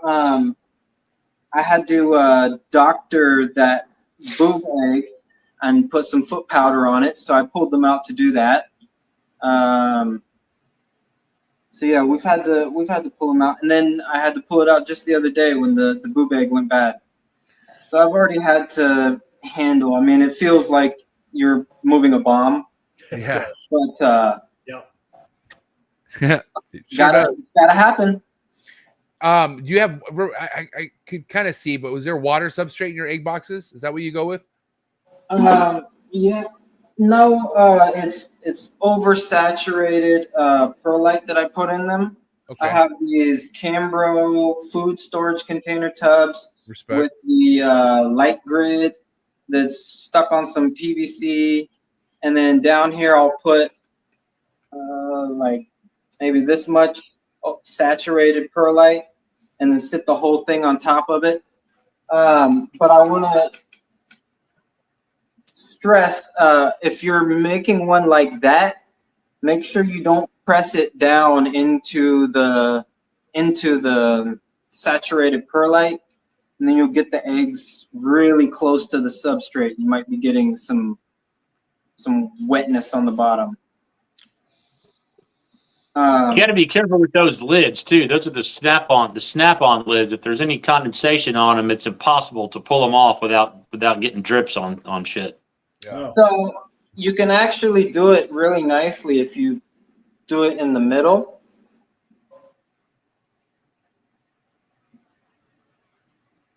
But if you try to open it from any of the edges, it snaps, like you said.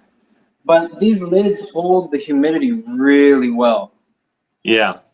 See, I like to use the lids that are recessed inside the box. So I have those too. Like they have the little handle, kind of recessed out. Yeah. Yeah. So essentially the lid drops in to the box. Yeah. Yeah, and that forms a perfect seal, and they're easy to get in and out. I'm sim container to the day I die. Love my sim containers. And I got success out of them. How many prolapse did you have last year? Me? You gonna equate prolapse with sim containers? No way. Oh, I'm just teasing. I know. That was kind of a dick move to say. That was like a Marshall thing to say right now, Steven, just so you know. The whole like bringing up prolapses. I haven't had a prolapse in over a year, and you're going to mention that. Hey, hold on. How's your season going, MJ? Hold on. Before we get to me and anything else, can we get an update on the albino? Is it still intact? What's going on with your albino, Marshall? It is, yeah. Still is. Fed it tonight. I was like, should I feed him? So I fed him a small fuzzy a couple weeks ago. Still hasn't shit yet, but it's been in a tub with no perches. Had a really small fuzzy left over. I was like, fuck it, I'm gonna feed him. So fed it. Yeah. Fed Did you know Steven the albino had a prolapse about a month ago or something? No. Yeah. We were So This is sorry, just a small one. Marco. a tiny Hopefully it'll be fine. We'll see. Yeah, it's doing good. Other than that, That's something I haven't had to deal with yet, guys. And I've got a lot of babies coming out soon. I might have to deal with that soon. You might not have to. I mean, we've had people who swear they've never had one prolapse. We don't know how accurate that is, but Hundreds of babies, hundreds of neos. Oh yeah. Okay. I personally think, just like anything, when you're working with numbers, it's bound to happen. But I also wouldn't stress it either, Steven, if you haven't dealt with it yet. You're obviously maybe doing something right, and stick to that, and that's it. You know what I mean? But I don't know, this is also maybe interesting because you do work with really potent designer stuff. Marshall stuff's really, really potent, and he's dealt with prolapses with some of his most potent neonates, right, Neil? Marshall, like you've had prolapses. I have a couple every year for sure. I had a brutal year, not last year, but the year before. You guys remember that? I had a clutch. Half the neonates died of prolapse. Yeah. I've had a brutal prolapse year, and I'm like Marshall. Last year I didn't have any prolapses, but I typically have one or two every year. And you do straight bake, right? I've switched it up a little bit. The last couple of years, I've started decreasing the temps a little bit that last week or two. Maybe half a degree. Straight bake? No. So I had a slug. I keep wanting to say slug out clutch, but my first clutch of the year was 18 eggs total, and 17 were bad. And I had one good egg. And I was like, you know, I was talking to Garrett, House of Blue, over the phone. He's like, bro, don't, you know, not to count on that egg, right? And I'm like, yeah, I know, but whatever. Let's see what happens. And sure enough, I incubated the egg, and I was like, well, I was normally straight bake, 87.5 all the way through, but I did 87.3 till day 40. Then I dropped it down to like 86.5. And then I let like more days go by, and then I dropped it all the way down to 85.5 slowly. So I would say by the time it got to like day 47, it was like 85.5 in my egg box. And yeah, I went 14 for 14. They all hatched. I'm sorry. That was on the first. I'm skipping. Sorry, that was on the one egg out of the slug out clutches. So that egg made it doing that, and so I carried that method into the next clutch, which was 14 eggs. Did the exact same thing, 87.3, then brought it down slowly to 85.5, and all 14 hatched as well. So yeah, I'm not changing shit. Finally got something that works. So nice. But yeah, no. I might give your chicken gizzard a try this time around, Bill. I'm gonna have to message you and see exactly how you do that. Well, it sounds like your mouse leg technique is working great. What would be your impetus to change that? The only thing, if I remember correctly, you said that some of them would take that over a pinky, like the smell of it. I have not had that experience, but other people that have tried it have. So I also have some access to ASFs this time around too. Might try.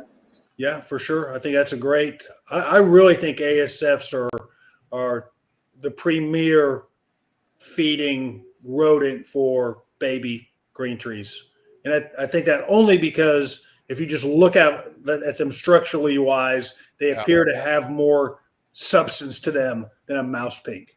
Little hair, even body structure. They just look like it more developed, even more developed. Even a day old one just looks more developed than a day old pink, mouse pink. So that might be worth a try. But I mean, I'm not going to put myself in a box just because I had a toolkit from last time. If I have ones that are giving me trouble, I'm more than happy to try new things still. What about United States captive born and bred crested geckos? No. I want to hear this. Why wouldn't you want to?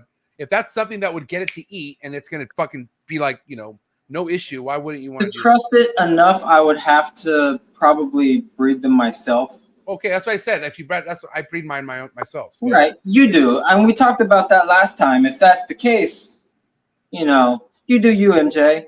I don't have a breeding program over here, and I'm not willing to make one. But like, let's say I was your neighbor. Let's say I was like, "Hey, dude, how's everything going, man? You got any sugar? Oh, by the way, you got any neonates that aren't eating? You know what I mean? And if you, so you just don't like the idea of feeding a crested gecko to a snake, is what you're saying? I don't know you that well, MJ. I don't trust you, crested geckos. Yeah, don't know where that gecko's been. I guess. Right on. Well, have fun stressing out. It's just that I know that the biology is so similar between birds, avian, and reptiles avian and reptiles, that feeding them bird, avian prey, or reptile prey is kind of just a big no-no for me, unless it's something you really, really, really, really trust. And again, I'd have to do that myself, and I'm not doing that. And I mean, don't most geckos have some type of like worms in their guts and stuff? From my understanding, and they could carry things that you don't even know that they're okay with, but maybe your green tree's not. Well, I think most of that comes from eating insects. So if you have U.S. captive bred ones and you've only fed them because crested geckos will eat the whatever, like the mush, right? Even crickets get junk in them. I mean, what I'm saying. You don't ever have to feed them crickets. Yeah, You you don't- can feed them- you can mine are feed all- them a paste. You can feed I the don't powder geckos a diet. paste. Yeah, I don't feed insects to my Powder crested diet. geckos. They're all on powder Oh, diet. that's true. They're cresties. You don't have to feed them insects necessarily. They're right. all yeah. Everything's on powder diet. Grown in house. Not worried. My wife has cresteds, but not for feeding chondros. You don't trust your wife, do you? Not yet. Not yet. Never- We never- feed them bugs. We feed never them say never. dubia. Oh, okay. Even then, I don't know, but I get it, bro. Like, and listen, we all know the chondro game could bring some very like precautionary people. Like, mind you, like these are your precious. I mean, I'm not mad at you for your decisions. Trust me, you are just protecting your baby here. That's all. These things can make you do drastic things, drastic measures. Yeah, I mean, if I'm sitting here washing my hands for the last 6 years between cages, I'm not going to give up all of that work and effort because I decided to feed it a questionable food item because I'm desperate. Just wait, my friend. Just wait. By the way, haven't seen not one worm out of any of my neonate shit. Just want that to be clarified. I mean, For everyone out there getting his babies to feed your chondros, there's no worms.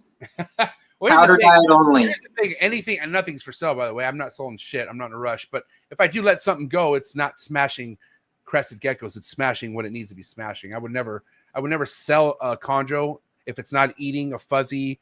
I mean, it's not, by the time it leaves, it's going to be on goddamn near a hopper mouse. You know what I mean?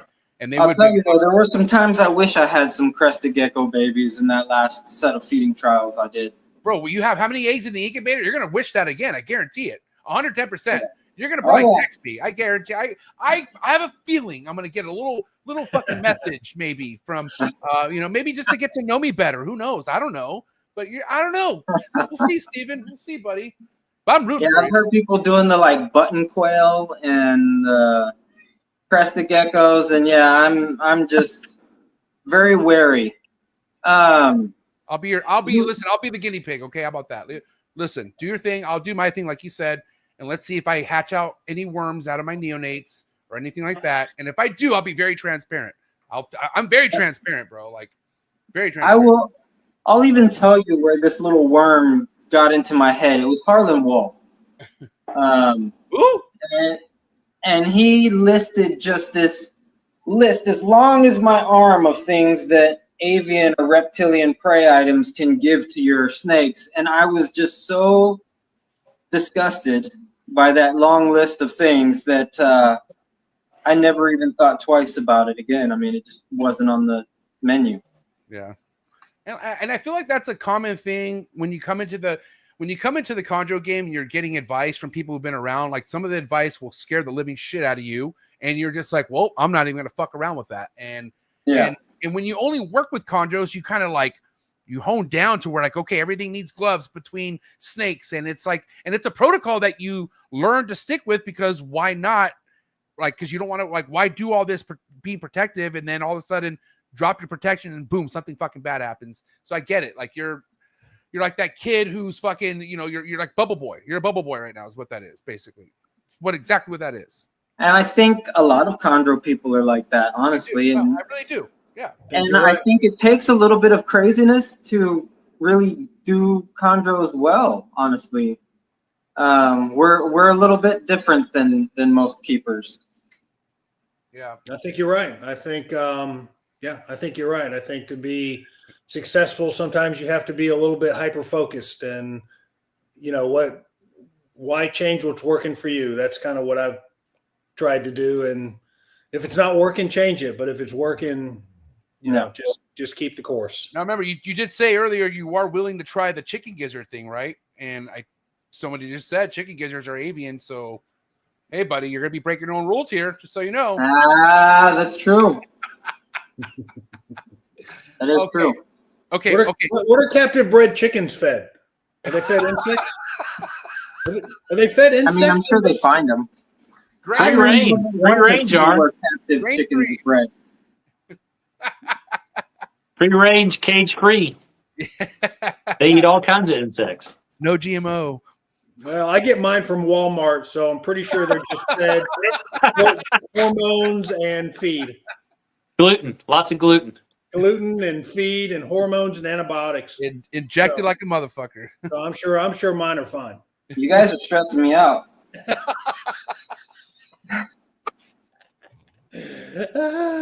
Epic. No, but Steven, were you one of those kind of really freaked out about Nido and shit like that once you heard about it, and then you started hearing stories? Like, yeah, I'm curious. And then how do you feel about it now? Still freaked out about it. Still very cautious bringing new things into my collection, especially because it's been so well established, and I'm not taking any risks. So everything that comes to me gets Nido tested several times before it's even getting anywhere near anyone else. Yeah. And then are you testing your own animals? Like still, like even ones that that are clean? Do you still do like the, okay, not the ones up here, no. Anything new that comes in, yes. I treat them all like they have it, but I'm no longer testing them. That's a great policy. Treat them like they have it. Hand sanitizer between each animal, tongs sterilization between each feeding. And then they all have separate tongues, and then babies all my shit would be dead already because nothing would get fed. I don't see how you guys do that.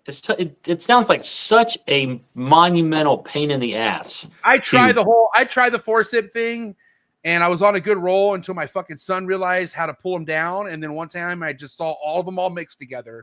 And I was Marshall, do you know what a Lysol wipe is? I do. Okay. So you take one out and you take your tongs and you go, want, Lysol wipe, feed the animal. Want, Lysol wipe, feed the animal. Want. That's way too much work. I just have different tongs for every animal. Yeah, and they're all separated. So on the top of each rack, there's 3 tongs, or on the top of each stack. And I know the left one's for the top, middle one's for the middle, the right one's for the bottom. They all have their own. And down in the rack by each tub, there's a set of tongs by each tub. I at least know that the section all uses the same forcip for sure. I don't keep the forcip and go walk around the whole room. I do know at least like each rack for sure. Because man, I'll fucking forget. I'll be on a move and I'll be like, I'm not even thinking. I'm just like, all right, here we go. You know what I'm saying? The babies when they're downstairs in the master closet in the hatchling rack, I kind of treat those like it's one animal.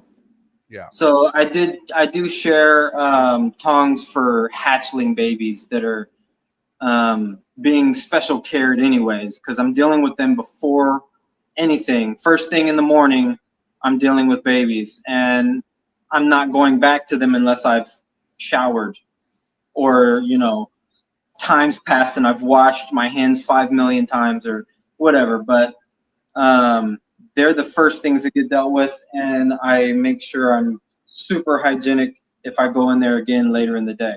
I'm having to change like a neonate's water twice a day sometimes because I'm like, motherfucker, like, when the hell did you take a shit? You know what I'm saying? Like they shit frequently. These goddamn neonates. So like, the entire time I had all of those babies here, their water got changed every 2 days like clockwork.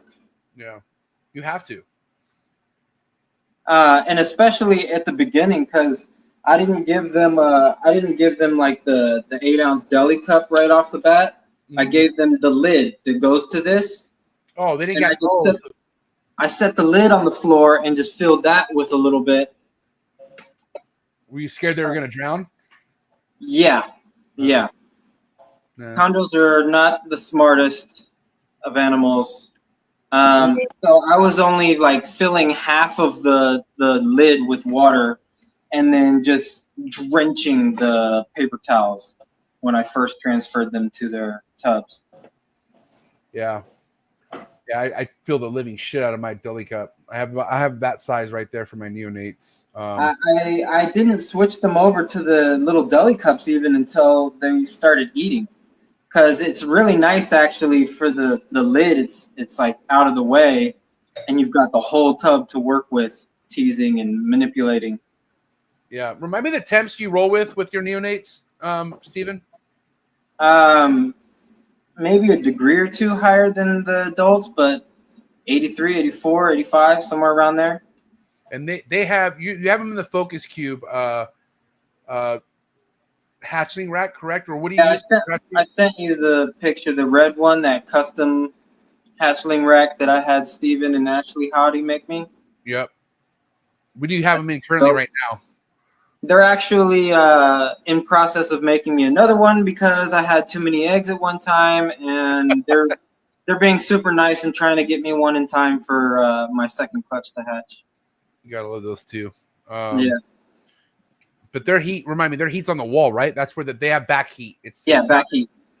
And guys, can we talk about? I got a question the other day in the chats about belly heat versus back heat. Why would you guys suggest belly heat or back heat for a baby chondro in a rack system? Whoever wants to go.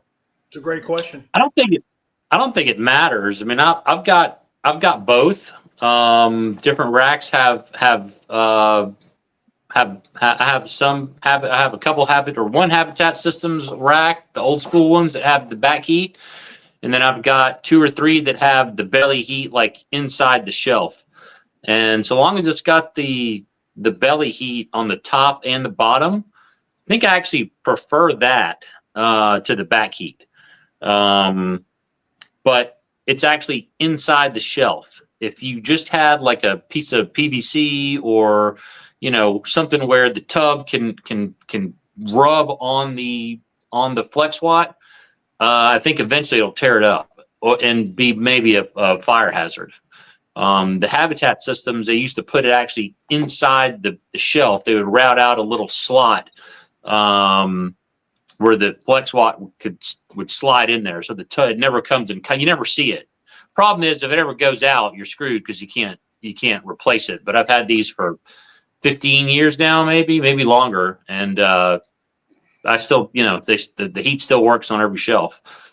Problem is, I think with both of them, I have 2 of the Hanger 6 racks from Focus Cube, and I've got a 4 probe thermostat on there, but it's still, I've got them stacked on top of each other. So it's, a 1, 2, 3 on one, a stack of 3 on one thermostat, stack of 3 on another probe, stack of 3. And, they're still inconsistent from top to bottom. And same thing with the racks that have belly heat. The ones that are in the center of the rack tend to be warmer, and then the top and especially the bottom that's close to the floor are usually, could be several degrees cooler than the ones in the center. So there's nothing ideal, I don't think, unless you do like the like the ball python racks have, where each individual shelf has its own plug. Bill, look at this. How fucking sick is this shit? Oh my God. That's wicked. Now those are hatchlings? So those are like shoebox type? Yes. Yeah. What size quart are these, Steven? 6 quart? Yeah. Are there 6? Those are 6? That's this right here. Yep. Oh, perfect. 6 quart. All right. Dude, that shit looks so sick. This is why Focus Cube is badass. unmatched. This is so sick. I don't know if you see, I put a little like drawer pull on the front. Really, really cool. Was this your idea with the logo and the putting Papua the map on there as well? I think that's Yes, it was. So I actually have let's see, it's in the back here behind me. I don't know if I move my chair if you can see it. It's pretty sick. I'm not gonna lie. That's pretty pimp. It's a coin. That's a coin. Yeah, it's Indonesia's Kino coin. That's so Yeah. sick. So David Brahms etched that onto some slate stone. Nice. And then when I first moved into this house that I'm in right now, Gary Shavino, my good friend, got that from David Brahms and sent it to me as a housewarming gift. What a guy. I love it. I treasure it. It's in my snake room right over here behind me. And when I made the baby rack, I asked them if they would reach out to him and get the data to be able to laser etch it onto the front. And we went through a few different designs because I at first I was thinking maybe we would etch it into the side or mount some plexi into the side that we could do it. I wanted it to be custom and fancy, and he went through a few designs and ended up making that little drop down door on the front, which is really nice. It's beautiful. It's got my logo. It's got the Kino coins. I've got some nice storage space there, and it doesn't look as much of an eyesore as just an open shelf. That's so badass. I love it. So they just made this for you, right? And this is going to be on the way? Yeah. No, I have one downstairs in the master closet right now, but it only has 24 spaces. So they're making me another 2. Here's the... Oh, that's sick. Yeah, that's cool. That's made out of, you said metal? Or what is that made out of? This is a giant slate stone. Slate stone, my bad. Fuck yeah. Well, what a sweet housewarming gift, Gary. Jeez. That's how Gary rolls. Yeah, Gary does a fucking play.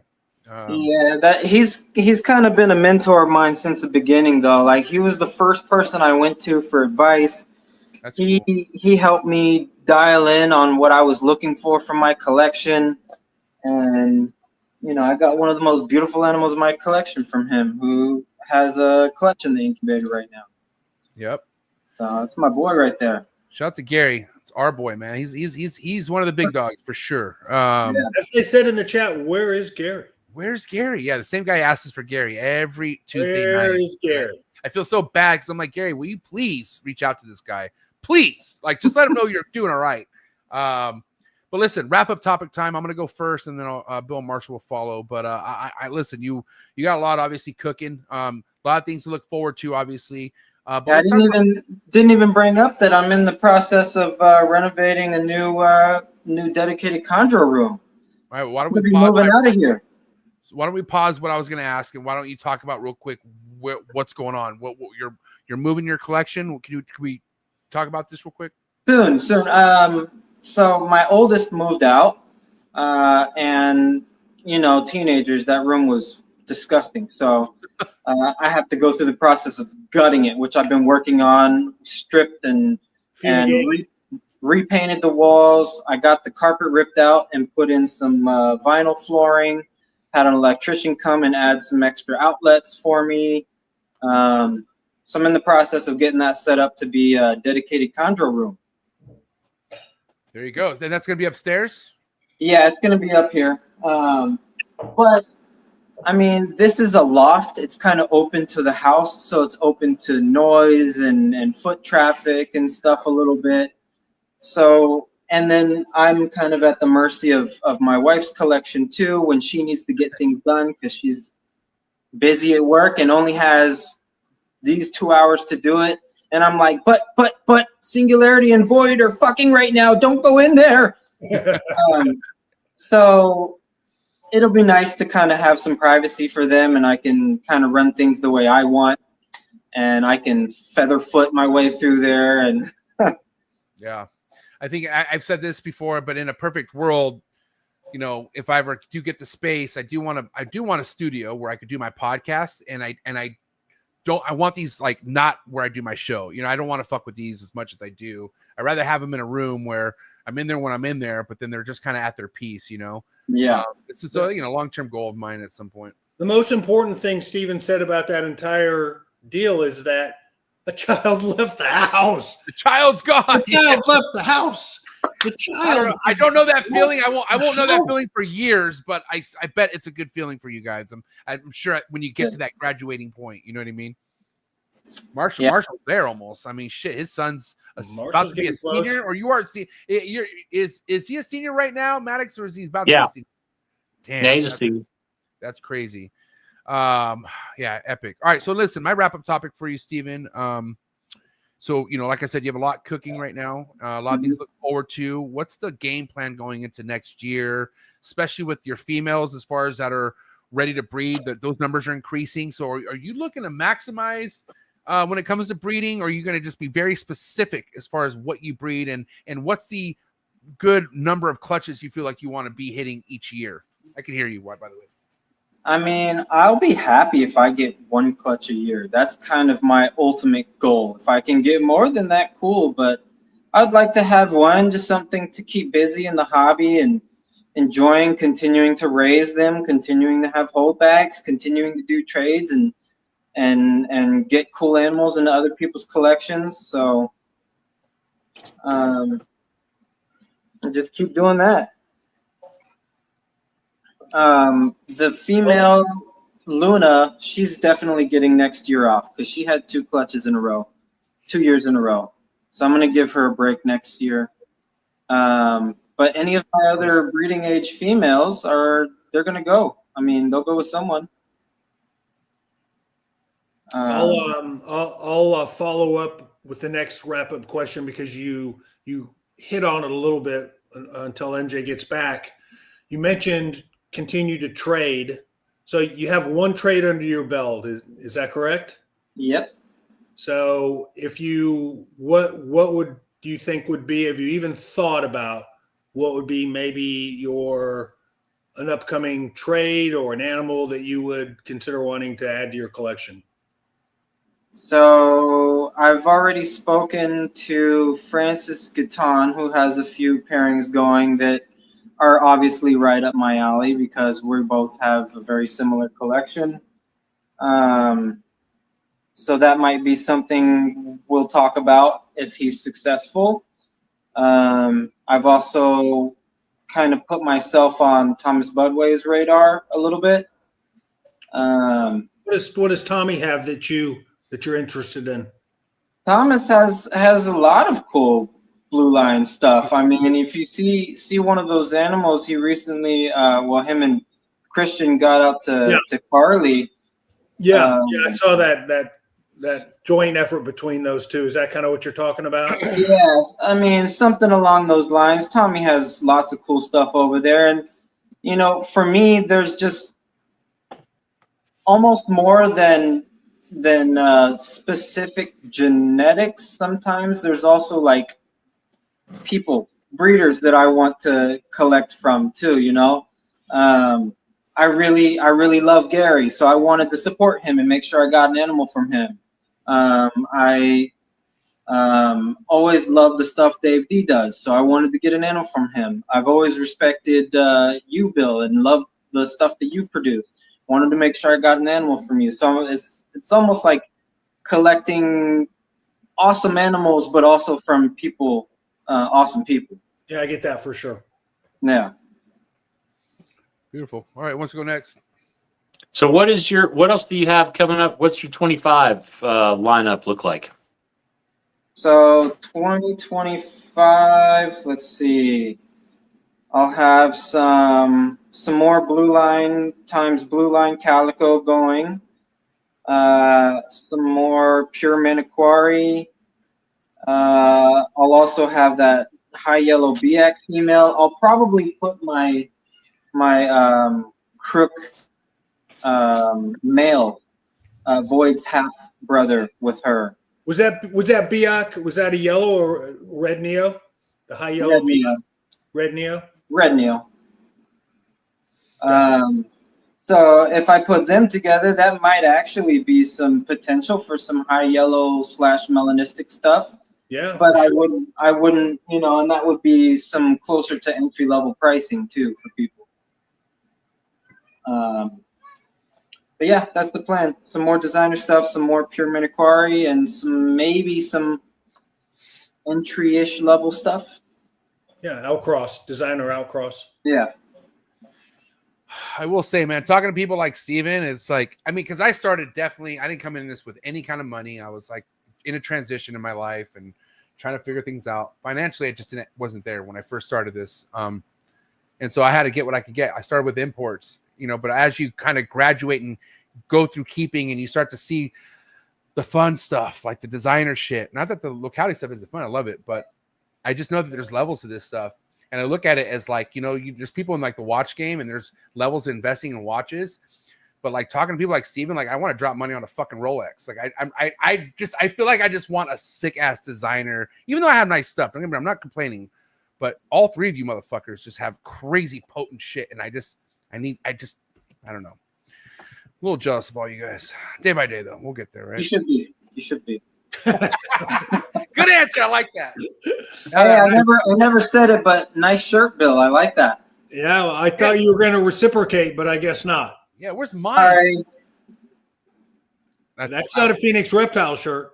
No. No. You did If I'm mistaken, you didn't bring me a Phoenix Reptile shirt because you didn't know I was bringing one. I think you may be right, and you were supposed to pick yours up when you came and picked up that non-eating Neo or non-eating yearling. And I never ended up coming by because it ate. That's right. That's fine. I'd rather the animal eat than get the shirt. Absolutely. There's I would take plenty of time for shirts. I would take that all day. Looking forward to having you back here someday, Steven. I know it probably won't be too long. Just keep doing what you're doing, obviously, and just love seeing the success you have. Because, like I said, one of the things I admire about what you're doing is like you were in no rush to get to where you're at, and it's finally fucking coming through for you. So, congrats, nice kitty cat. Thanks. But listen, for people to be on top of everything, Instagram, I know you got your stuff cracking on the Facebook groups, on your page as well. But Instagram, are you pretty active there as well, you would say? I post updates here and there, but I'm a lot more active on Facebook. So if people do want to reach out or for whatever reason, you recommend Facebook? Well, I mean, you can reach out to me through either because, I mean, whether you're messaging me through Instagram or Facebook, it's going to produce a notification just as easily. Cool. And I chat through both. But if you want to see more of my posts, probably the Facebook group that I admin for would be the best way. Okay. I'll put links to all three of those in the description below. So, guys, go check it out. And looking forward to having you back, Steven. But go enjoy for now. Guys, give it up. It's a wrap for Steven Saltzman, Cosmic Chondros, ladies and gentlemen. Thank you, bro. Great being on, guys. I appreciate it. Hey, good luck with your Thanks, current Steven. clutches, man. Talk to you soon, Thank Steven. you. Peace. Good episode, man. Fuck. A lot of eggs, man. Shit. 38. It's going to have his hands full. He's going to have his hands full for sure. I hope so. I hope he does. What are the odds, though? Okay, let's think about this. Go ahead. And you know, in my experience, repeat clutches tend to be consistent feeders. So in other words, if you have a pair that has gone, you know, I've had Jaeger and Biscuit, you know, that produced 4 clutches. All good eaters? No. Oh. No, I would say they were kind of a moderate eating producing pair. So you got the same ratio every clutch is what you're saying. Pretty much. And so if he struggled with his first pairing with Singularity and Luna, I think there's a good chance, you know, he's probably going to struggle with the second one. Plus he's going to have 30. Plus he's going to have 30. How many? 38? 32? 32, I think he said. 32. Well, but that's 2 different clutches, and then maybe a third on the way. So yeah, it's That's a good a shitload of babies to feed, even if they all do great, you know. Yeah, no, it is absolutely. Yeah, and you just don't know though, right? I mean, here's the thing. I'm very curious, you know, to see what the end results will be. But I think he's going to do just fine, especially because he's going to be fine because you know Steven, you know, quit his real job last year. Yeah. Does his shit full time. You know, he has other responsibilities. They've got a young child and he's taking care of the house and all that, but he certainly has more time to take care of baby chondros this year than he did last year. Yeah. It's going to be fucking cool to see. Appreciate you guys. We have quite the next 2 episodes are going to be quite heavy, just so you guys know. We have a young heavy hitter coming next Tuesday, then the following Tuesday. I'm not even telling you guys who it's going to be first and foremost. I'm keeping it's a complete secret because it's going to be the last episode of the year. Just so you know, I'm giving you guys off. Marshall's going to be more happy than anything. I'm giving you the last 2 weeks of December off. Okay, you Merry Christmas. What a guy! Nice. What a guy! No bonus checks this year. MJ, you can tell me. You can tell me who the guest is. I won't tell you. No, fuck you, Bill. Get the fuck out of here. Last one, but I'm telling you, it's going to be a banger. It's going to be one for the books, and I cannot wait. But for now, guys, please go give Marshall Mendez a follow, Red Mountain Herbs, and of course, the mayor, Bill Stiegel, Phoenix Reptiles, my 2 big bros. Catch you guys here next week. It's a wrap for Bill and Marshall. Give it up, ladies and gentlemen. Great seeing you guys, and great seeing everybody in the chat tonight. Really appreciate it. Until next time. Appreciate you too. Thank you so much. Appreciate all you guys who tapped in tonight. Hit that like button. Hit that subscribe button. Drop a comment in the comment section. Let me know what you liked best out of this episode. Let me know how you're liking All on the Tree Tuesdays. And I got to remind you guys, you can also listen to all these episodes on all the major audio platforms. So don't forget that there's Apple, Buzzsprout, Spotify. Okay, so go check that out. And of course, if you're looking for exclusive content, if you want to get more behind the scenes, you want to get more 411 info on what's happening with Trap Talk and many other ventures that's happening in 2025, then come join the Trap Talk Patreon family. If you want to know how to join the Patreon family, you just simply got to click the first link in the description below. And then as soon as you join the Patreon family, you get connected to a Discord, over 200 amazing keepers in the Discord, and awesome Instagram group chat. Network yourself with some of the best. Shout out to my Patreon members. You guys are my heart. Shout out to all the sponsors tonight, too. Check them out. Their sponsors in the link in the description below. But that's it. All right. Thank you so much. Cush's Corner right here on the Trap Talk Reptile Network tomorrow night, 6 o'clock Pacific Standard Time. But it's a wrap. Episode 574 in the books. Steven Saltzman, Chondro.